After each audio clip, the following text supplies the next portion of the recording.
guys, welcome back. So today we're out the range with some Chinese AKs. Well, one of them is a hybrid. It's partly Chinese and partly American. What I have in my hands is an original Type 56. This would be a pre-ban import. This one is what they call a spiker, which has a folding spike bayonet underneath it. And of course, this one is the Underfolder version. And I brought that out for a reason today.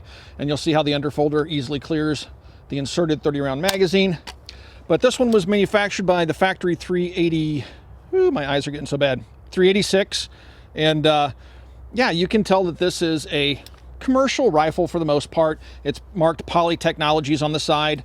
It does have the dimple here in the receiver, and it has the block here, so you only have a one-position selector lever. But this is a classic Chinese AK. This rifle now on the market will bring anywhere between $2,000 to $2,500 at auction. And I based that upon a quick glance that I did this morning before I left the office to do some filming. I wanted to see what these things are currently going for. Just Chinese Norinco and Polytech AKs in general. Yeah, right around the $2,000 mark, unless you get into the brand new in the box stuff. And then the prices can go up significantly. And also they'll go up significantly if you get into the Legends, which have the machined receivers. These are stamped. So anyway, there's a company out there called James River Armory that has done a Chinese AK. And it was built off what we're told is a pristine, unissued, original parts kit that an importer cut up and brought the parts in, and it's manufactured by the Arsenal 66. And these would have been military full auto AKs that sat in a neutral country for the prerequisite number of years to be importable, which is U.S. import law. And so they were allowed to be cut up. Those parts were brought in. Then James River Armory assembled them into complete rifles, trying to keep them as true to original form as possible. And these are being sold, I believe, exclusively through Classic Firearms. Classic Firearms is where I picked mine up. They originally went to market at $11.99, which is still less than what an original Chinese AK would go for, by about 800 bucks or more. But they recently had a price reduction to $9.99, and I simply couldn't resist at that point, and I had to pick one up to see how it compared to my original Chinese pre-bans. And that's what we're going to take a look at in this video this afternoon. So let's get started by shooting this classic Chinese Type 56 Underfolder. Then let's take a look at that James River Armory rifle.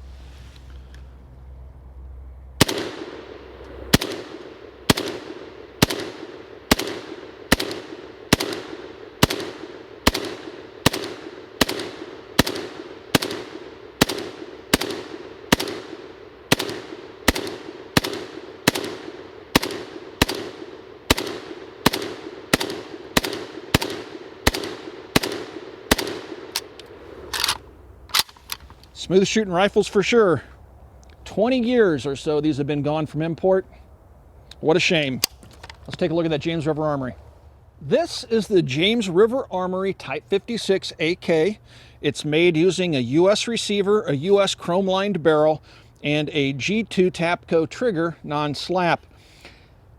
The underfolder, top cover bolt carrier, all the furniture, gas tube, all that stuff, bolt and carrier, I think I already said that, are all original. So the only US parts on this are going to be the receiver trigger and barrel. And then it has a Croatian magazine. At least mine shipped with a Croatian magazine, not an original Chinese magazine. This one again is made in Arsenal 66, and it definitely looks the part. This definitely looks like a Chinese AK, right down to the selector markings, which are in Chinese. This one does have a two-position selector, although it's semi-automatic in both positions, where the middle position right here would be full auto, all the way down would be semi-auto. It's semi in both positions. But that's paying tribute to its original military heritage, this being originally a select fire AK. Now, some of the stuff I've noticed about the rifle is that the wood looks like it's in really good shape. The receiver markings look correct, everything's straight and true. It's a very nice finish, a nice blued finish.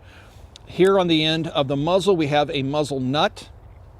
One thing that's absent is a detent to keep the muzzle nut firmly locked in place. Now, is that incorrect for a Chinese Type 56 rifle? Based on my research, no. It would be actually correct. The Chinese did some goofy stuff. I've seen Type 56 rifles with no threads, with threads and no plungers. And then with plungers, almost all the commercial stuff I've ever seen, I don't think I've ever seen a commercial rifle that didn't have the plunger, but in the military realm, you would see weird stuff like this. It has the correct marks on the front sight block to indicate Chinese manufacture.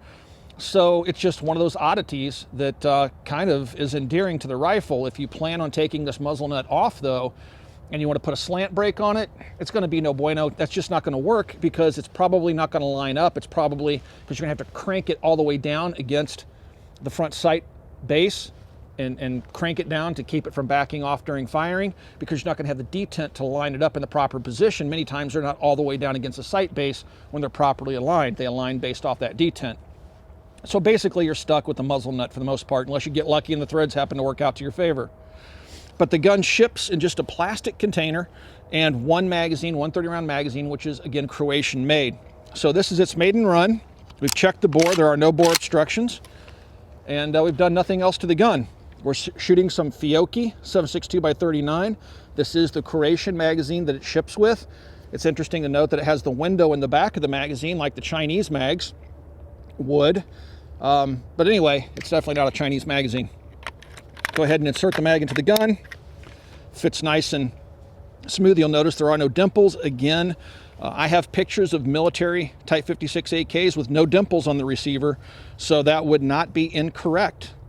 So you would see military rifles in that configuration, but the fact that it doesn't have dimples doesn't mean a whole lot, because that magazine's nice and firm in there, but it also inserts nicely and smoothly, and it's not overly tight.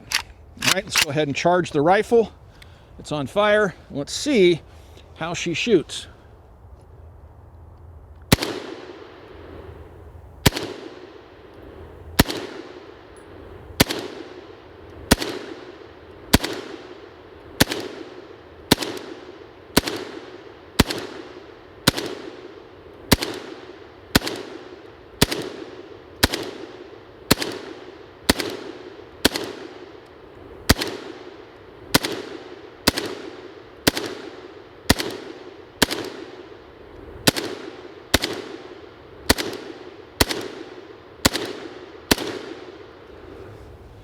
Looks like we have a last round hold open magazine follower on the Croatian mag. I thought it malfunctioned there for a second. Now what I have noticed is that the ejection is all over the place on this rifle. Not a good sign.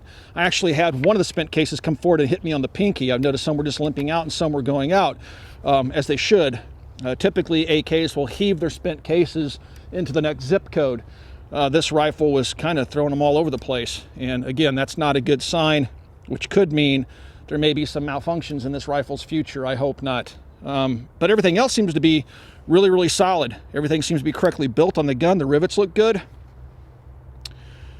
Yeah, everything seems to be decent. Now, I'm not sure who's making the receivers. Let's take a look. It says Type 56, James River Armory. Yeah, the only markings on it are James River Armory, so I'm not sure who's making the receivers for them. But yeah, everything seems to be nice, straight, and true. And everything seems to be good on the rivets. The stock folds nicely. It's not overly tight. Locks into place. Everything looks good. The only concern I have is that that ejection pattern. Other than that, it's a very, very good looking AK. Let's do some more shooting with it. This is some Red Army Standard 7.62x39 in a Chinese magazine. Let's go ahead and see how this performs out of the James River Armory rifle.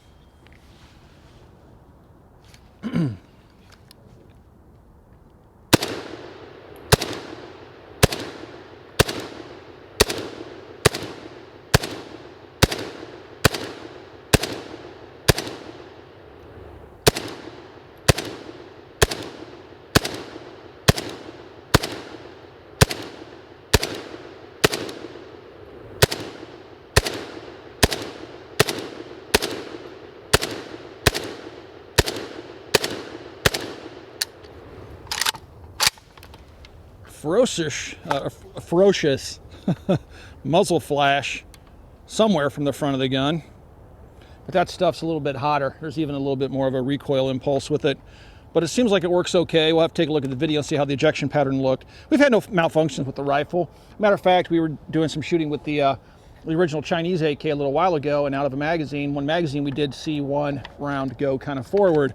But anyway, I always pay attention to that type of stuff because I want to make sure that you don't get a case falling back into the action, which of course causes malfunctions, and that's typically the first sign is erratic ejection that you might have such a failure. But yeah, that Red Army standard stuff is pretty toasty. We've only put 4 or 5 magazines through the gun, and we've been doing it at such a pace that we don't really want to get the gun all that hot. Now, from what I read, they didn't mess with the stocks at all. They wanted to leave them in their original configuration, but I think they applied some sort of a stain because, take a look at my finger, just a little bit of shooting, and we haven't even gotten the gun that hot. We're getting all this oil/lacquer coming out of the wood, and the wood is just drenched right now. Most of it's right up here. So I'm going to rub it back in. But I'm going to go ahead and say that they stained the furniture. Like I said, the description I read said that they left it as is for character, but I'm going to go ahead and say they stained it because I've never had any of my factory Chinese AKs do that to me. But of course, it's been a long time since I had a brand new factory Chinese AK. But not a big deal. I just thought that was interesting. I couldn't figure out why my hands were feeling so oily, and it's because the oil's being brought out of the wood by the heat. So if you get one of those or get one of these, just be aware that when you start shooting it, you may have some of that oil seeping out of the wood.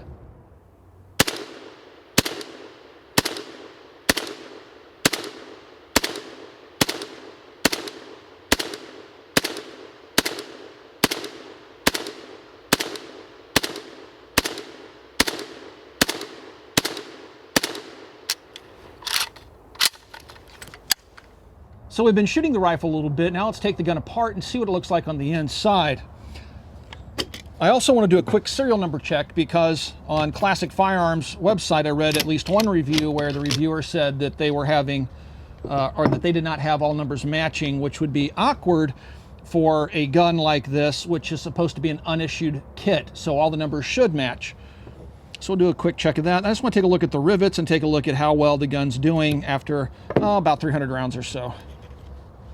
All right, so everything comes apart nicely. And wow, right off the bat, the trigger pins are walking out. Let's see if Jason can get a shot of that. The pins are starting to come out. I suspect I know why. This was a machine gun, and that's not an issue with the machine guns because of the way they're configured with extra parts.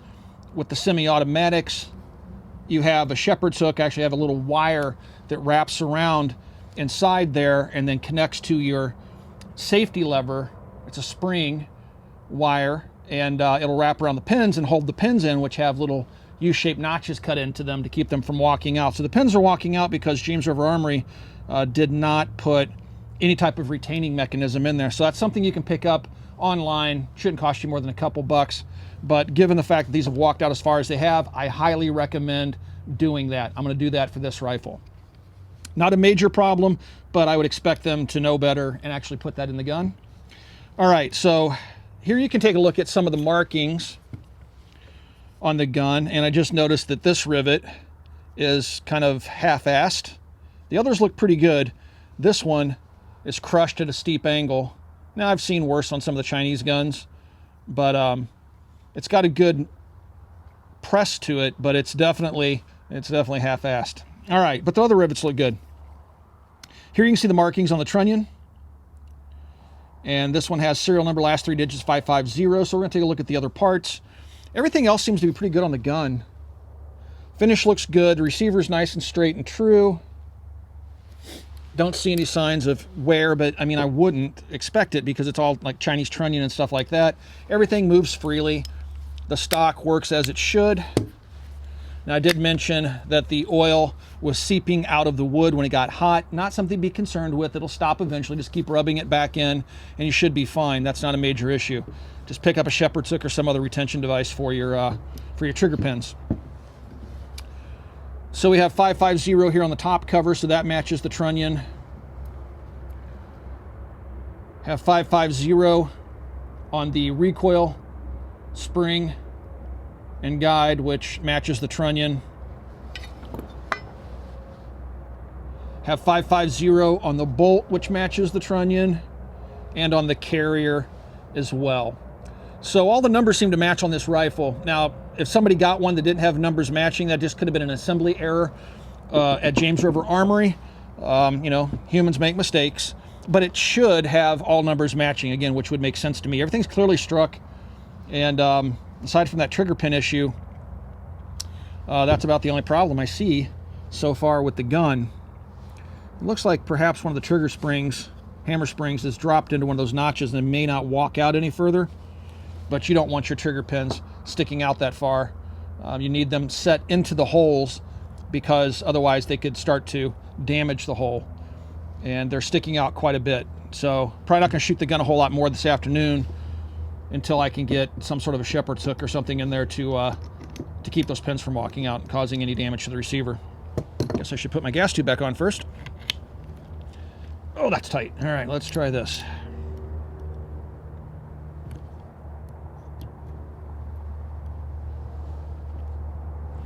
Okay. Jeez, Tim, you could... Sometimes I just do dumb things. There we go. Get all the way down in there, you little fart. There we go.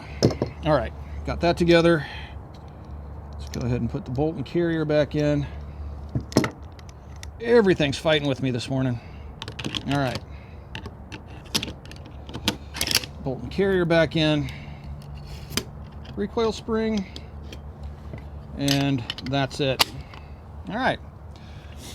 Overall, for $9.99, I'm not too concerned with the issue with the shepherd's hook, and everything else looks to be good. So I'm still happy with the price. $9.99 is not bad. It's basically half price for a mostly Chinese AK. And if anything fails on it in the future, we'll let you guys know. But so far, again, I think it's worth a $9.99. Some of you guys out there that are collectors may disagree because it's a mutt. If you want to get a Chinese AK, it's half the price. With this really wide folding stock, it makes it a little bit different trying to bump fire this rifle. Let's go ahead and see if I can do it.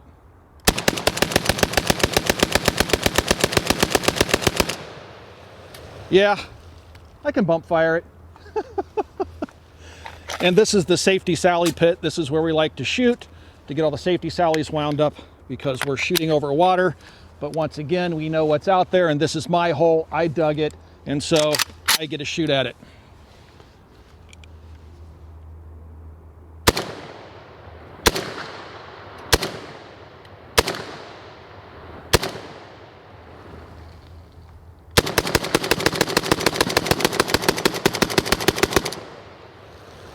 I'd say the sights are dead on with this thing.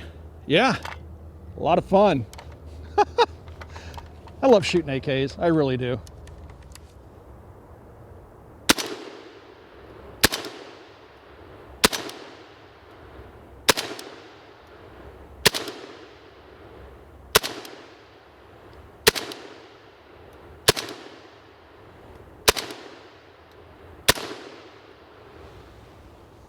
I've said a few times in this video, if you want to pick up a Chinese AK, you're going to pay $2,000 or more, and that's for a pre-ban configuration.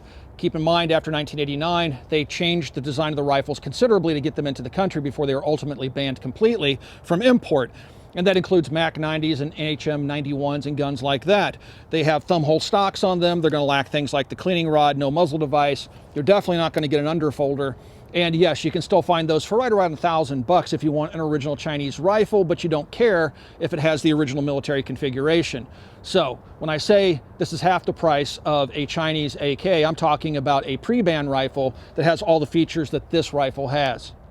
All right, guys, hope you enjoyed coming out to the range with us this afternoon to check out the Type 56 from James River Armory, built on a presumably unissued Chinese kit. The only issues I see with the gun is the lack of any type of retention device for the trigger pins, which easily walk right out of the gun. That, and it's just one of those quirky things. This front sight block has all the right marks on it to be an original Chinese manufacturer, but it does lack that little detent plunger, which retains your muzzle device. I can't say that that's normal for Chinese AKs, but I've seen all sorts of weird manufacturing anomalies from Chinese military AKs in the past, everything from non-threaded barrels to lack of plungers and stuff like that. If it's something that's going to bother you because you want to change the muzzle device, it is what it is. But I can't say that that is not the correct front sight block. Again, all the markings look correct. We did have the trigger pins walking out, and that's about it. We see that weird ejection pattern that we can't explain, but we've had no malfunctions with the gun. So overall, for $9.99, if you're looking for a Chinese type rifle to go out and just shoot, not feel guilty about firing, it's probably not a bad investment given the fact it's half the price of an actual Chinese firearm right now.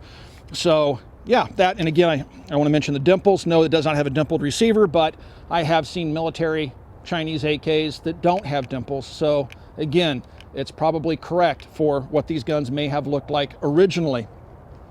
All right, guys, if you have any questions, ask those questions down below. If you'd like to support us here at the Military Arms Channel, we are 100% viewer supported. That means we take no money from the industry. If you want to support us, follow the link down below. It's called Patreon, and consider joining up and becoming, or getting access to all sorts of, behind the scenes information, direct access to me and Jason and things like that.